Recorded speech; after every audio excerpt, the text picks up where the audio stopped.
Automobile with Bruce में आपका स्वागत है। ये है 2023 Alto K10 CNG VXI variant grey colour में। इसका हम पूरा वॉक अराउंड करेंगे। Interior, exterior, boot space, CNG cylinder, इसके टायर्स, ये सारी चीज़ हम आपको दिखाएंगे। इसका ऑन रोड कॉस्ट मुंबई में फ़िलहाल जा रहा है अप्रॉक्सीमेटली 6,92,000।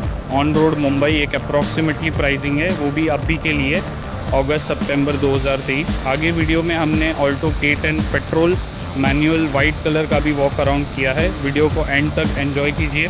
सामने जो ये वेरिएंट है इसमें कुछ एक्सेसरीज़ लगी हुई है, वो कौन सी एक्सेसरीज़ है इसका भी लिस्ट हम आपको आगे वीडियो में दिखाएंगे।